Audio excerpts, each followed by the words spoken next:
Welcome to this EEEO conversation. We are very glad and very honored to host John Hagel, probably one of the most well-known and influential management thinkers and consultants in the world right now. We met a few times, but it's always a great opportunity to exchange ideas and to explore new directions. John, welcome and thanks for making yourself available. I appreciate the opportunity. Thank you very much. Thank you. So as you know, today we are going to do a bit of a journey together. What we want to do is to explore, starting from what our group has been doing with its Randall-Hahn model, a number of potential connections with what other organizations and a number of other trends that we are seeing unfolding in society, in organizations, and in the world in the last few years. I would say that research clearly shows how technology has been disrupting our lives. So whether that's the internet, social media, IoT, artificial intelligence, our life has been dramatically impacted for a while now with an accelerating speed and, as you say, mounting pressures.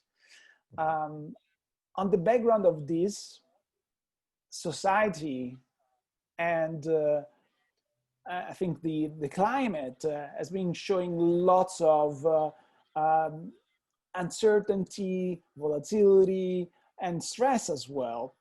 And organizations have been influenced by this in terms of lack of ability to respond to market shifts, to reinvent business models, to engage employees, to guarantee that those employees will express all of their potential. How do you see these trends playing out, unfolding in your own research, in your own consulting work, and in your own thinking? Oh, it's a great question. I think that it's been a focus for my research for over a decade in terms of really trying to understand the long-term forces that are reshaping the global economy. I've come to call it the big shift. I think we are in the early stages of a profound transformation of the global economy, but just the early stages, a lot more to come. And there are many forces that are driving this change. As you mentioned, certainly digital technology is a key one, especially the notion of the continued exponential improvement in price performance of core digital technology components. Continues to dramatically change the capabilities that are available to us. So digital technology is certainly one piece of it. I think another part, and it's related, that is influenced by it, but is from a customer viewpoint, part of this big shift is that we as customers are becoming more and more powerful. We have much more information about the options that are available to us. We have more options because we can reach out anywhere in the world. And we can switch from one vendor to another very quickly if our needs are not being met. So we have power, and as customers, I think we're also becoming much more demanding. I think one way I have of representing the big shift is that we're moving from the industrial age to the contextual age. And what I mean by that is, in the industrial age, the bargain with the customer was, if you want affordable products and services, great, we can provide them. But they have to be mass market standardized products and services. That's the only way we can make them affordable. And as customers, we accepted that bargain for over a century. I think now there's more and more evidence that we as customers are no longer willing to settle for that. We want a product or service that is tailored to our individual needs and will evolve as our needs evolve. And that requires a deep understanding of the context of every customer. You can't just make it for everyone. You have to make it for that specific customer. And so it really forces a much richer focus again on the context of the people you're serving. So I think a lot of forces at work. You mentioned one of the key themes in the work is this notion of mounting performance pressure. If you look at the forces that are reshaping the economy, on the one side, it's intensifying competition. We have more rapid pace of change, accelerating change, and we have extreme events that come in out of nowhere and quickly disrupt everything that we had put together, witness the current pandemic. So mounting performance pressure on one side, but I love the concept of paradox. And to me, the paradox of the big shift is at the same time that it's creating mounting performance pressure, it's creating exponentially expanding opportunity. We can create far more value with far less resource, far more quickly than would have been imaginable several decades ago. So exponentially expanding opportunity. But the problem is we are approaching this big shift with institutions and mindsets that were shaped by the previous world. And so we are experiencing this much more as mounting pressure right now because our traditional approaches are being challenged. And in that context, one piece of research that we did that I think illustrates the pressure is we looked at performance of all public companies in the United States. We looked from 1965, a few years before digital technology really came into the business world, until today. And we took as our measure of performance return on assets. And not a perfect measure, but we think good enough. It turns out for all public companies in the United States, not a sample, but every one, from 1965 until today, return on assets has basically collapsed. It's gone down by 75%. And there is no evidence of it leveling off, much less turning around. So we believe if you want evidence of mounting performance pressure and our increasing inability to respond to that pressure, that's a pretty good indicator. Yeah, your slide has been one I've overused, I guess, a lot. It just gives a very good idea about how deep this impact is in any industry across tens of thousands of organizations, and how this is not slowing down in any way. So this is really structural and potentially going to accelerate even. And I would argue that our group has been experimenting for 40 years as well with new ways of organizing. And one of the pillars of that is really this idea of zero distance from the customer. So in a sense, this connection that you are anticipating about the power shift between organizations into an industrial age and customers is happening. What do you think about that? Is this one of the connections to what IR is doing in your own research? No, definitely. I think that connection to the customer is becoming more and more critical, and really embedding yourself in the context of the customer and looking at context in richer ways and more real-time ways becomes critical to delivering value to that customer, because it has to be tailored to the context. And I think that the implication of all of that too, which HIRE is definitely recognizing and pursuing, is this notion of decentralization of activity, the focus on frontline work groups or teams, and giving them more ability, degrees of freedom to respond and act within whatever context they're in, is absolutely critical. Because if you have real deep connection with the customer, but then you have tightly specified every activity that has to be done and standardized it so it's done the same way everywhere, good luck, you're not going to be serving that customer. So this notion of empowering and enabling the frontline work groups to take initiative and improvise in whatever context they're in, becomes critical to delivering value to the customer and tailoring that value specifically to the customer. And I recognize that you also, in your own research, you have always talked about the passion of the explorer. Yeah. So this idea that as human beings, each one of us has lots of ingenuity, lots of energy, lots of creativity, lots of value to bring. And maybe this is another connection, because at the end, eventually what Hagel is trying to do is to let employees or owners run with their power and do things with their power. Does this come with any side effect or fear or anxiety? Because knowing that you are responsible for your own future, the future of your micro enterprise, as Hagel would say, or your firm, it's a big one.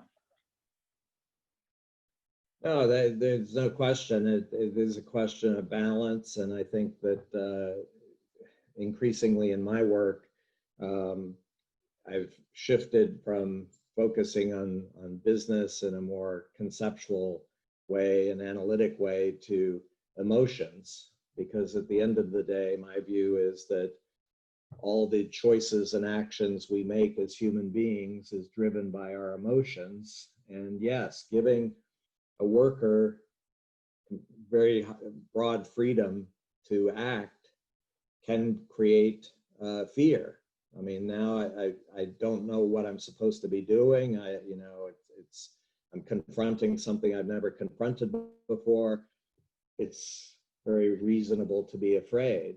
And I think this is where the passion of the explorer comes in, which is, it's another whole theme of my research, and I have a very specific form of passion of the explorer. Everybody talks about passion in many different meanings and contexts, but this comes from looking at people who are in extreme performance environments and what motivates them, and I found a very specific form of passion, the passion of the explorer. But the challenge is, okay, how do we cultivate that, draw that out? And part of the issue, I mean, frankly, in our traditional companies, passion is viewed as very deeply suspect. You know, passionate people ask a lot of questions. Passionate people take risks. They do things that aren't part of the script. No, we don't want passion. We want people who follow instructions and deliver reliably and predictably. And so I think part of what Hagel is doing in terms of creating an environment that encourages questions, that encourages initiative, encourages risk-taking, encourages drawing out that passion, but that's not going to happen automatically.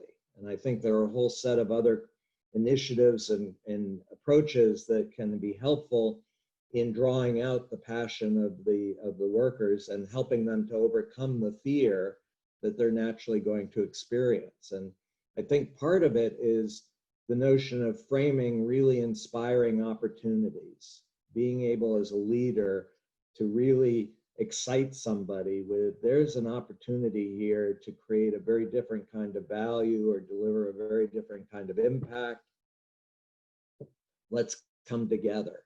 And I think part of it too is this notion of the work group coming together. It's not just individuals, workers. I mean, one of the ways of addressing fear is to bring people together so that they can recognize they're not alone. You know, they're part of a group, and the group shares a commitment to a certain outcome. Okay, now I'm willing to move forward. But I will also emphasize that, at least in my work and thinking, it's not a question of eliminating fear. I think whenever we as people confront unexpected situations and increasing pressure, we have a natural tendency to feel fear. And that's fine. Part of it is acknowledging that, recognizing that we have that fear, but then finding emotions that will motivate us to act in spite of that fear. so that we move forward regardless of the fear. And I think that's where passion comes in. The people who have passion of the explorer, they're doing very extreme activities, pushing the envelope in terms of impact. And they're afraid. When you talk to them, they'll freely admit they're afraid when they go out and try one of these new challenges, but they're excited too. And it's the excitement that drives them to move forward in spite of the fear. Is this happening also to managers? And I somehow got rid of managers, but I guess this is one of the biggest barriers in traditional organizations. So at the end, as an employee, you fear to embark on certain journeys, but as a manager, you fear losing control and still having responsibility about those journeys of people you cannot anymore control.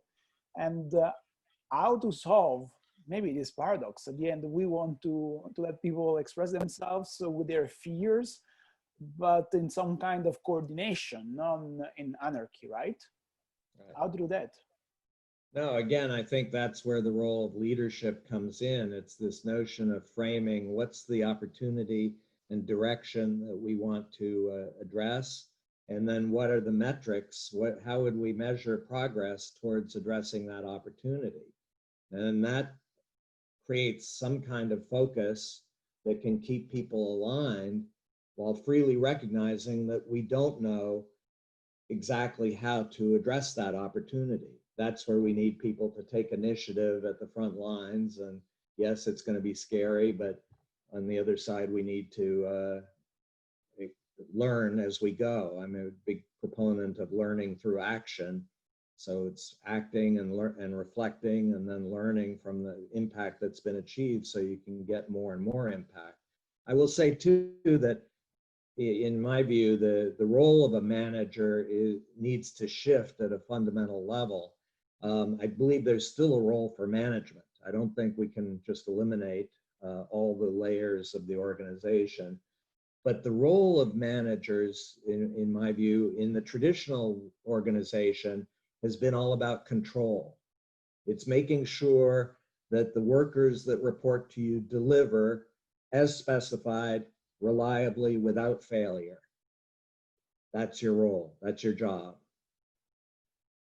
My view is in this new world, what we're looking at is the role of a manager becoming much more of a coach, somebody who can really work with these work groups and help them to, number one, draw out their passion, inspire them and excite them about the opportunity that they're addressing, but then also providing support to them, coaching them if they run into challenges or obstacles. Okay, let's work together, let's figure this out, and be supportive and encouraging helps again to overcome the fear and draw out more and more of the potential of the people that they're working with versus just telling them this is what you need to do, go do it. May we say we need a bit less management, a bit more leadership? And to what extent is leadership relevant in such a big shift like the one that Ayer went through or other organizations went through when confronted with more traditional, a bit more static organizations? What's the role of leadership into that? A very significant shift as well. I mean, again, the way I have of representing the big shift, one way of representing it is we're moving from institutional models of scalable efficiency to institutional models of scalable learning. And so in this traditional model of scalable efficiency, the role of a leader, the mark of a strong leader, is someone who has the answer to all the questions. No matter what the question, you can count on that leader to have an answer. And by the way, if they don't have an answer, maybe it's time to get rid of them and find somebody who has the answers. My view is as we move from scalable efficiency to scalable learning, the role of the leader shifts at a fundamental level. And it's the notion of the mark of a strong leader in a scalable learning institution is someone who has the most powerful questions and who will freely admit they don't have any answers, they don't know the answer.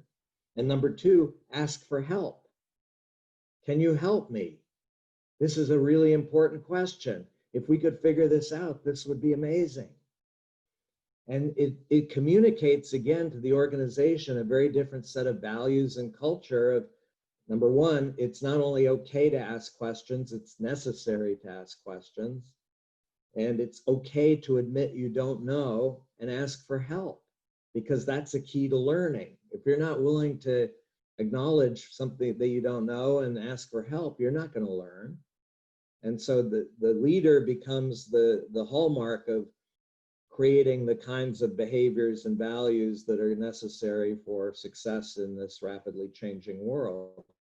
I believe that even in the uncertain world we're in, we can look ahead. We need to look ahead, actually several decades, and define an opportunity that is being shaped by the forces at work, and focus and inspire people by that opportunity. I call it zoom out, zoom in approach to strategy, but it's a notion. I think one of the key roles of leaders, I think we, again, as people have a tendency to respond to whatever's going on at the moment, which is great.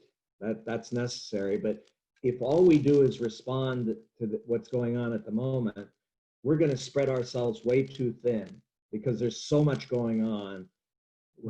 We'll have an infinite number of initiatives, no focus, no critical mass of activity. And I think the role of a leader in this rapidly changing world is to help frame a high-level opportunity. It's not a detailed blueprint of the future, but it's saying, given the forces that are at work in our markets or industries, here's an emerging opportunity that's really exciting.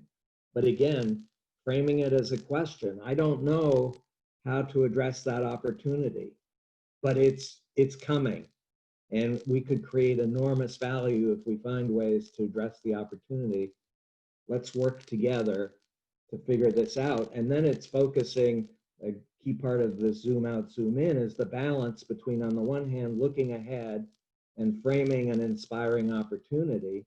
And then on the other side, focusing on very short-term action, encouraging people to say, what can you do in the next 6 months that would accelerate our movement towards that opportunity and help us to learn from that action, so that we have a better sense of what delivers impact, and we also have a better sense of what that opportunity really is out there, because we'll learn as we go, as it evolves. So I think the role of a leader in that context is really powerful.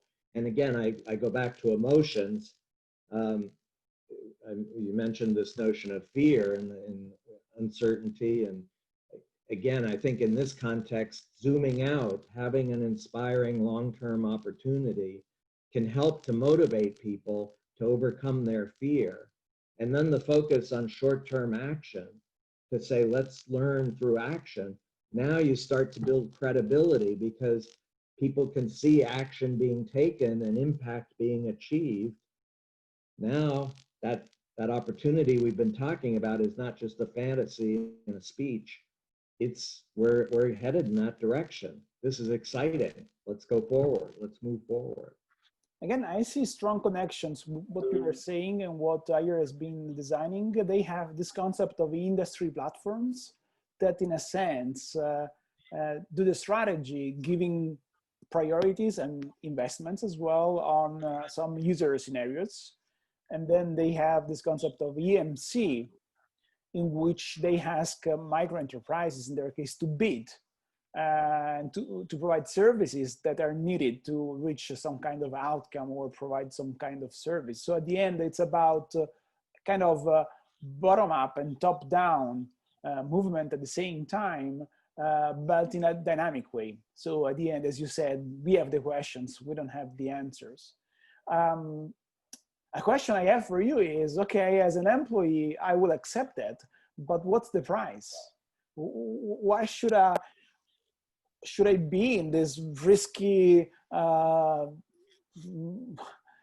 environment in which I have lots of anxiety, uncertainty, how should profits go back to employees, or what should be the rewarding for employees in this space? Because this is a dramatically different space, even for an employee. At the end, the employee is part of the risk, the experimentation, the learning, and the failing. Should this be rewarded somehow?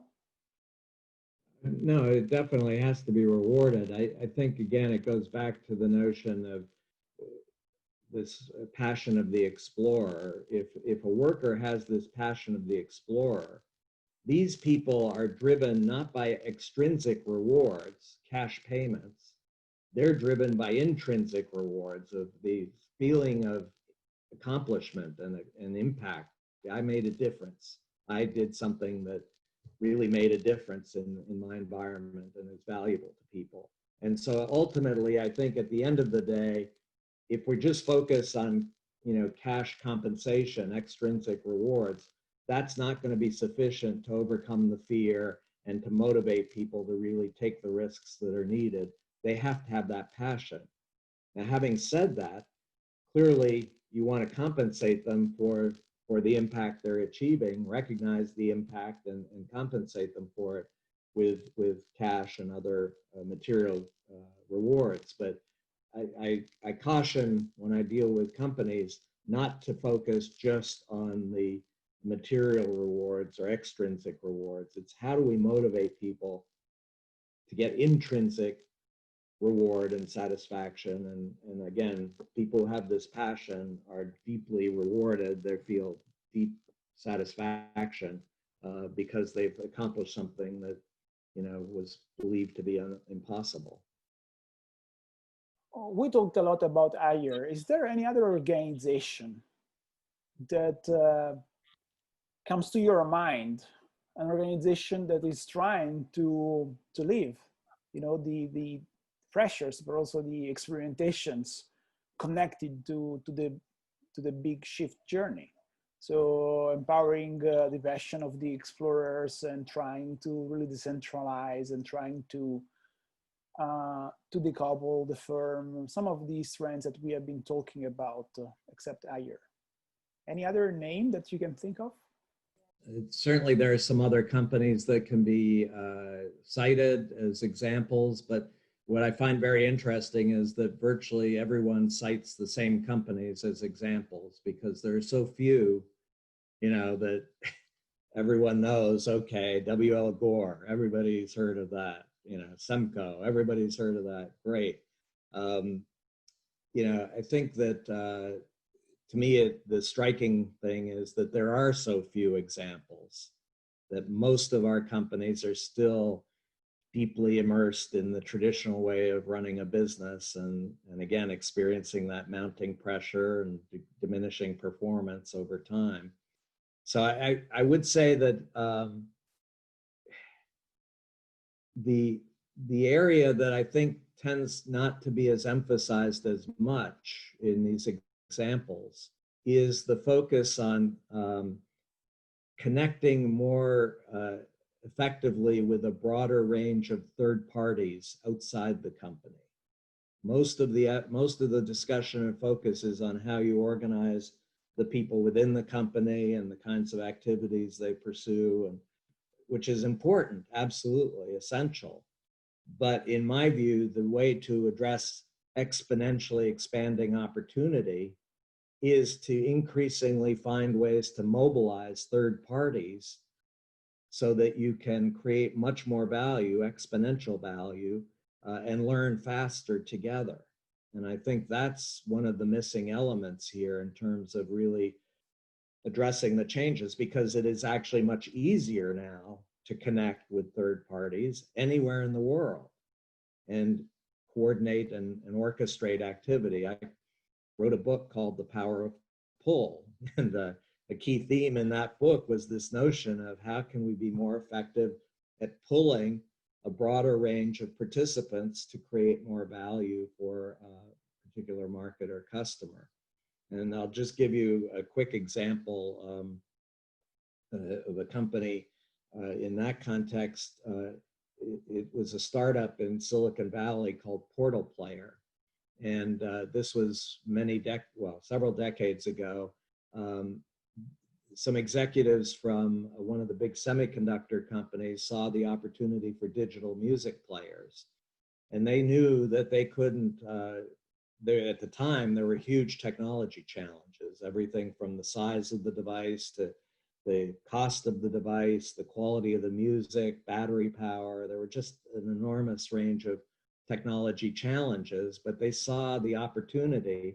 They zoomed out, saw an opportunity for a mass market, affordable digital music player, and they organized a global network of leading edge technology players in each of the technology domains required for a music player, and created an environment that on the one side challenged all the participants, but also encouraged them to come together, to collaborate, to figure out the answers to these problems.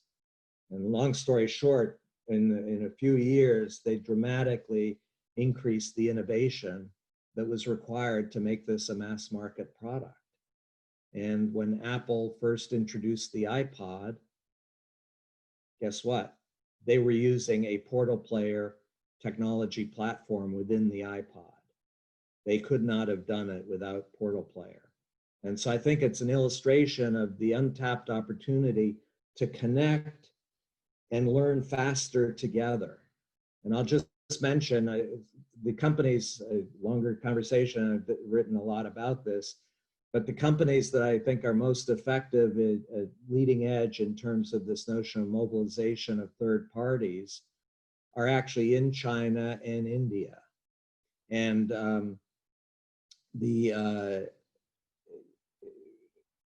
one area, several companies that have participated in this in the motorcycle industry in China.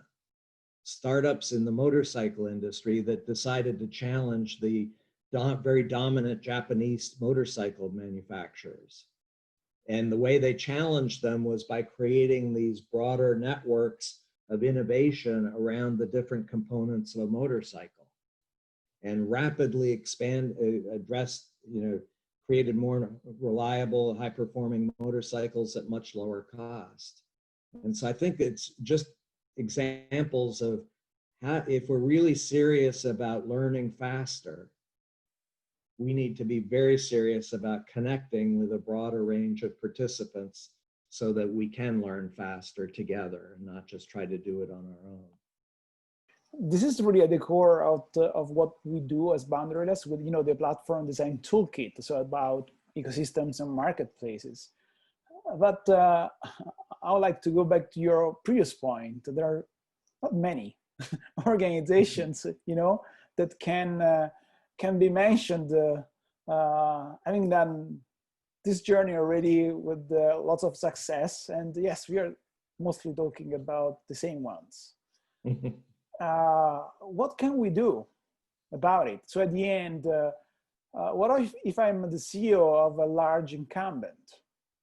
Which are the biggest barriers? Because I think these trends somehow resonate with most executive boards and CEOs.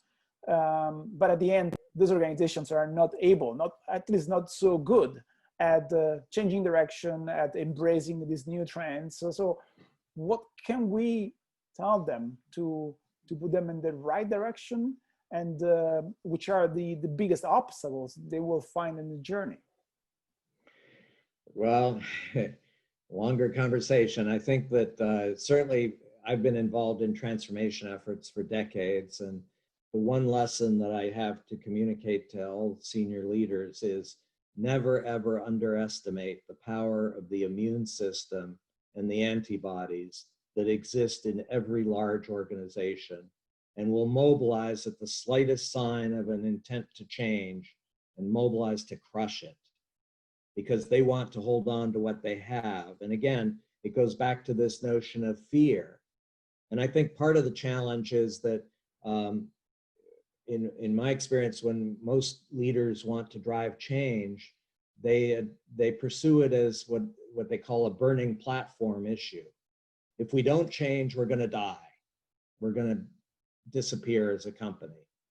That feeds the fear, and it actually increases the resistance to change. Because if we're under attack, we need to just hold on to what we have and do what we've always done, just squeeze harder, we'll make it through. And I think the challenge here, first of all, is to focus on an inspiring opportunity to say, this is something really amazing that we've never been able to do before. And then to really, I've become a proponent of what I call scaling the edge, which is rather than going top down and trying to change everything all at once across the entire organization, find an edge to the existing business that today is relatively modest in revenue, profits, resources. But if you understand the long-term forces that are reshaping the economy, has the potential, that edge has the potential to scale, to become the new core of the business and drive the transformation through scaling the edge. The transformation is within the edge that becomes the new core of the business. And so I think that's one way, at least, of overcoming the immune system and the antibodies that are a huge challenge to any effort to change. And maybe the lesson that, again, we can take from earlier is that you may have many edges. You could have even thousands of hedges if you're good at that. And maybe connecting it to what you said before, actually you could build this platform to empower the edges to go out, sense opportunities, bet on opportunities, try, learn, or fail or succeed, let's say, and bring something back. Could it be the way of scaling this up? No, well, frankly, I would challenge that. I think certainly this notion of having lots of local initiatives, once you've transformed the company, absolutely essential, and Hire's doing wonderful things with that. The question is, before the change starts, how do you make the change happen? And in my experience, the more edges you have that you're pursuing, the less successful you're going to be, because you start to become very complacent. Oh, this edge is facing some real challenges and not achieving what we thought it was going to achieve, but not a problem. We have 50 other edges, versus committing to an edge and saying that is the future of our company. That is going to become the new core of our business. We're going to do whatever it takes to scale that edge, and we're committed to scaling it. It's not just an experiment, an innovation initiative. Maybe it'll succeed, maybe it won't. No, this is our future. We're committed to it. And I think that's what helps to drive the change in the process of the shift. I mean, again, once you're there, yes, you can have lots of initiatives and need to have lots of initiatives around the company at the local level. But how do you get there? That's the question. But that means that you have to get the initial conditions right. So you need to, through the leadership, you need to create that starting environment for being willing to let go and to bet on the edge. Yeah, and it ties back again. I mentioned this notion of zoom out, zoom in. I think that the ability to zoom out, to look ahead and say, given the forces at work that are reshaping our markets and industries, what is that really big opportunity that could become the new core of our business? And having leadership that is willing to look ahead and commit to some kind of opportunity, and then come back to focus on action. What is the action we can and need to take today to accelerate our movement? And it's the notion of acceleration. It's not just, let's move. It's how do we move faster and faster with more and more impact so that we can scale this edge in a way that it really does become the new core of our business. What's the end result of this process? So is business going to get a new role in society? Is this going to eventually impact institutions and consumers in their relationship among themselves, between companies and employees, companies and customers and patients? And are we near an inflection point, or, as I was reading between the lines in your previous statements, we are still far from it?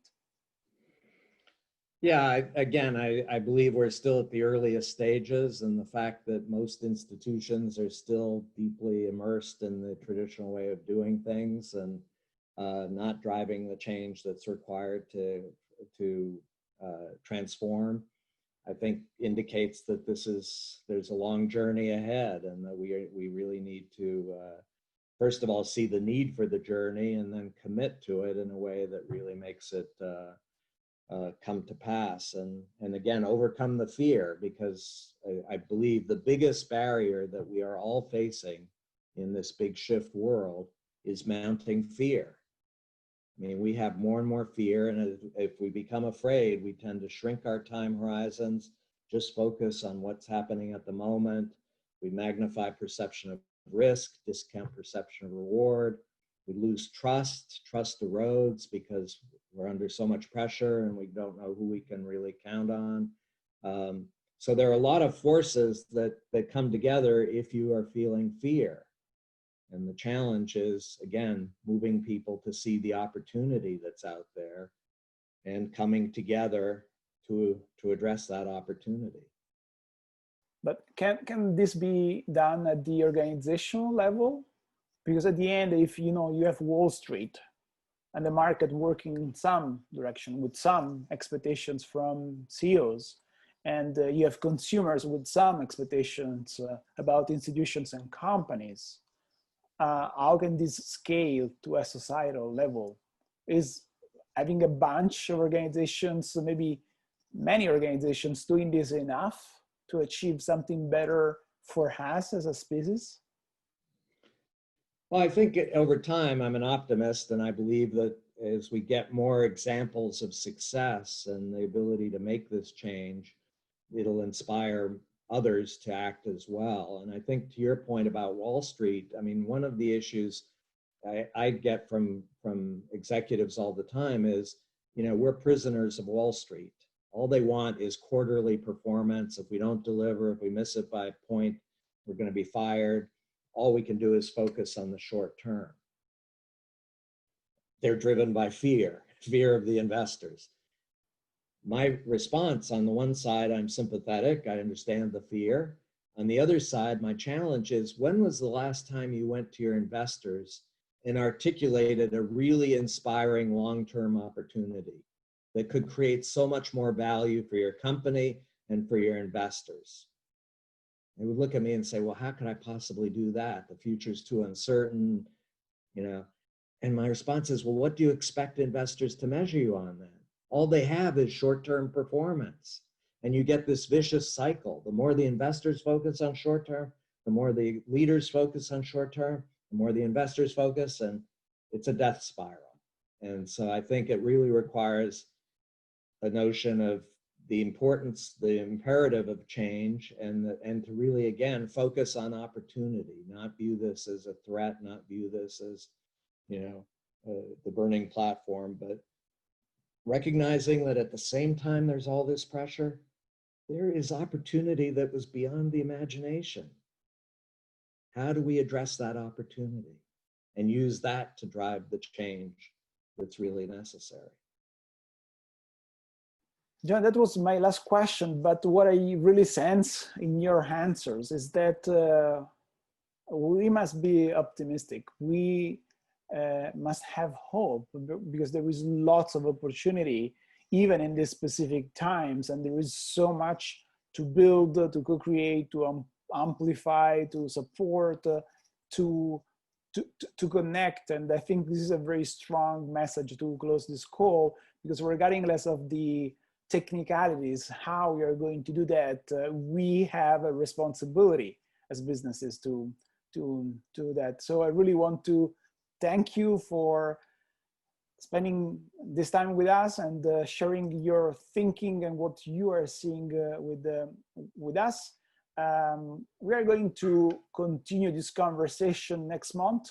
We are going to host a Random AE masterclass to talk a lot about IR, but also a bit about these trends and the challenges that the market is facing, not just within the organization, but as you said, also in connecting beyond the boundaries. So again, thank you so much for your time and for being with us. Thank you. Well, thank you for your interest. I appreciate it.